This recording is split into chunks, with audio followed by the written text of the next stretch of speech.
Itu dia fakta otak manusia. Ternyata ada perbedaan antara ukuran otak laki-laki dan perempuan. Dan otak ini adalah organ yang luar biasa, makanya terdapat di dalam tulang tengkorak. Makanya mesti dijaga, salah satunya dengan mengatur pola makan.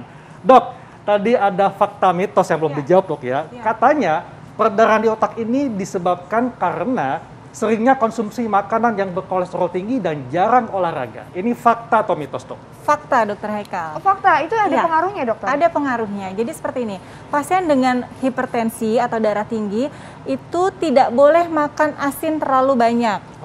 Oke, kemudian juga tidak boleh makan goreng-gorengan yang terlalu banyak karena ketika kita makan gorengan, kolesterol naik, kemudian misalnya pasien juga punya diabetes, kemudian gulanya naik, ini otomatis juga akan mempengaruhi hipertensinya itu sendiri, sehingga nanti beresiko terjadinya stroke atau kelainan jantung seperti itu, Dok. Termasuk kalau tinggi kolesterol itu akan membuat pembuluh darah di otak itu jadinya banyak plak-plaknya, Dok. Iya, benar. Jadi akan membentuk plak-plak atau nanti penyumbatan. Iya, sehingga nanti aliran darah ke otaknya itu berkurang. Nah, itu yang penyebab stroke penyumbatan. Oh, jadi itu yang bikin akhirnya nanti nggak lancar ya, Dok ya? Iya, aliran darahnya. Iya. Oke, nah dokter, ini ada fakta dan mitos selanjutnya, dokter, ini bahwa pendarahan otak dapat menyebabkan kelumpuhan sebagian tubuh, bahkan menyeluruh tubuh. Ini fakta atau mitos, Dok? Oke, kalau sebagian tubuh sebelah itu fakta. Tapi kalau keseluruhan tubuh bisa ya bisa tidak, tergantung kenanya yang tadi. Oh, tadi tergantung tempat kenanya ya? Iya, kalau misalnya kena di batang otak, maka otomatis dia bisa kena seluruhnya, keempat-empatnya. Tapi kanan dan kiri kekuatannya berbeda. Namun kalau kena yang di bagian motorik yang tadi disebutkan, bagian frontal atau bagian temporal, nah itu akan kenanya sebelah sisi.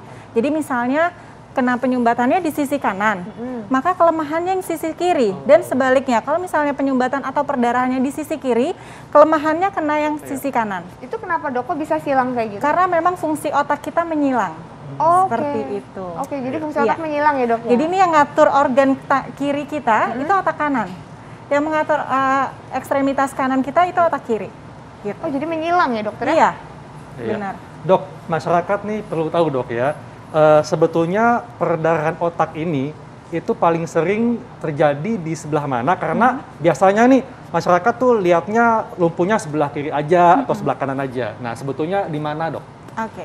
Paling seringnya di area talamus. Area talamus itu tadi bagian otak yang sisi dalam. Sisi dalam? Iya, talamus, ganglia basalis. Nah, yang tadi sisi dalam itu paling sering kenanya di situ. Sisi lain yang paling sering ini ya, dokter, maaf. Di sisi baliknya? Baliknya. Gambar sebelumnya mungkin ya? Di bagian talamus itu, Dok ya? Iya, di bagian talamus, di sisi yang bagian dalam. Oh, bagian dalam. Oh, bagian dalam ya. Jadi bukan yang ini gambarnya, ya, Dok. Bukan yang ini. Ini bagian korteks tadi. Oh, oke. Jadi kalau misalnya ini kan sisi kiri nih, ini kena motorik kiri, berarti kalau misalnya kena area sini, kelemahannya yang kanan. Oke, ini, Dok ya. Satu lagi sebelumnya bagian talamus bisa diperlihatkan. Oke, gambar yang ini, Dok. Bukan. Di bagian dalam, Dok ya. Kalau kita belah dua otaknya, maka ada di bagian dalam, bagian talamus ya.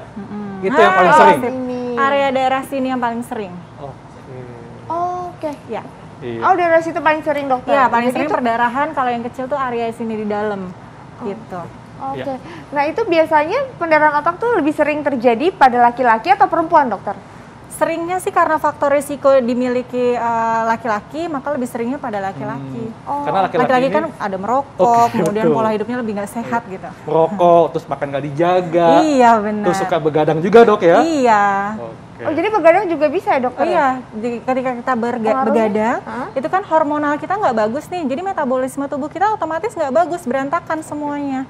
Oh, jadi metabolismenya nggak bagus, aliran darah juga nggak bagus gitu ya, dokter? Oke, nah dokter, terus kalau terkait usia, aduh dokter Haikal langsung worry nih. Terkait usia, ini usia berapa sih, Dok, yang bisa terkena pendarahan otak? Kayaknya soalnya sekarang mau pendarahan otak dan penyakit lainnya sepertinya udah kayak nggak kandang bulu lagi, Dok. Ya. Memang sih secara prevalensi usia tua itu akan cenderung lebih mudah terkena stroke dibandingkan yang usia muda. Namun makin kesini nih polanya bergeser. Ternyata pasien-pasien muda bahkan anak-anak sudah ditemukan stroke. Anak-anak kenapa, Dok? Iya, obesitas misalnya. Ya, kemudian kalau sering nih sekarang pasien-pasien yang kurang dari 30 tahun, 25 tahun itu sudah terjadi stroke. Dok, Kalau boleh tahu usia termuda berapa dok yang pernah menderita stroke? Saya pernah merawat pasien usia 14 tahun. 14 tahun? Iya, faktor resikonya obesitas, gendut badannya. Obesitas, berarti harus hati-hati ya pemirsa di rumah ya untuk anak-anaknya dijaga juga jadi badannya ya. Ketika badannya gendut tuh jangan lucu, hati-hati. Betul. Seperti itu. Iya. Nah, dok,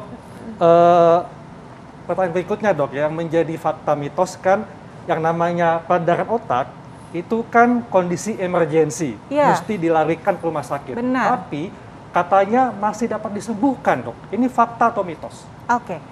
Sekarang ini balik lagi perdarahannya berapa cc, berapa mili ya. Kalau misalnya perdarahannya kecil maka tidak dibutuhkan operasi dan bisa sembuh sendiri, benar. Tapi tentunya faktor risikonya juga harus ditangani. Kalau misalnya udah ada perdarahan tapi diem aja di rumah nggak diobatin, ketika tensinya tinggi terus, perdarahannya kan nggak berhenti.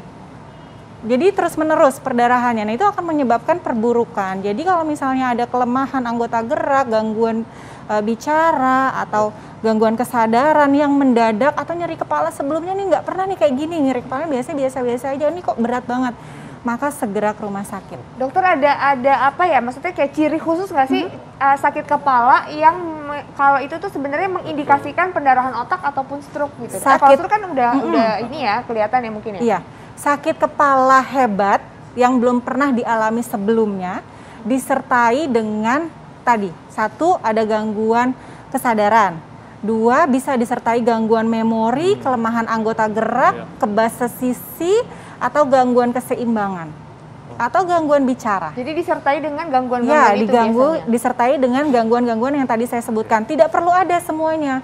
Salah satu aja misalnya kena motoriknya aja, kelemahannya aja, itu berarti sudah harus mikir ke arah stroke. Jadi segera mungkin dibawa ke rumah sakit. Nggak usah nunggu-nunggu. Dok, satu lagi nih dok.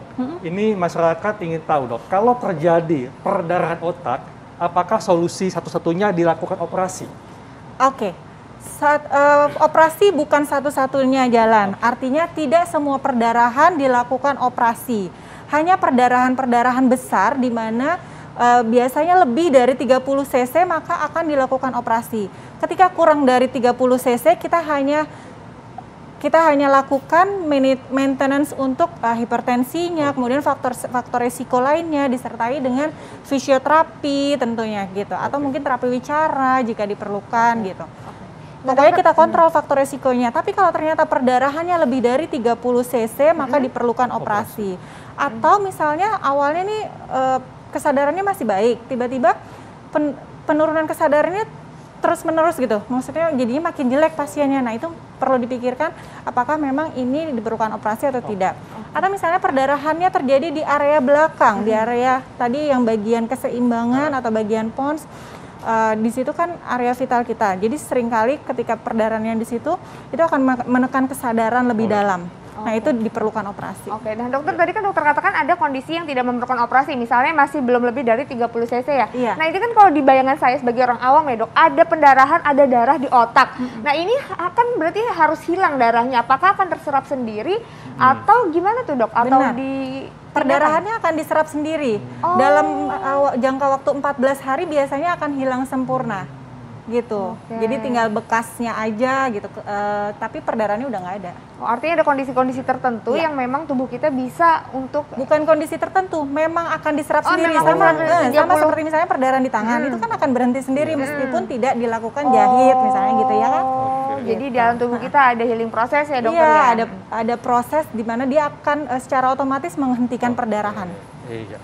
Dok, ini kan judul kita adalah perdarahan otak apakah sama dengan stroke. Nah, dokter bisa berbagi tips kepada masyarakat bagaimana supaya bisa terhindar dari perdarahan otak. Silakan dok. Yang pertama, untuk terhindar terjadinya perdarahan otak, kita harus kontrol faktor resiko. Ketika ada darah tinggi, maka kita harus minum obat secara teratur. Ketika kita punya diabetes, itu harus kontrol secara teratur. Nah, pada kondisi-kondisi tertentu yang memang ditemukan adanya kelainan pada pembuluh darah seperti tadi aneurisma atau AVM, ini diperlukan kontrol berkala. Karena seringkali AVM ataupun aneurisma ini diperlukan tindakan lainnya. Misalnya pemasangan seperti balon gitu ya biar dia tidak perdarahan gitu. Jadi seperti itu. Ya. Terus berarti juga pola makan, pola hidup juga tetap tentunya harus ya? disertai dengan pola hidup yang sehat. Makan makanannya harus dijaga, olahraga seperti itu. Nah kemudian kalau bisa nih hindarin cedera kepala. Gitu misalnya ketika kita naik kendaraan bermotor itu harus pakai helm seperti itu.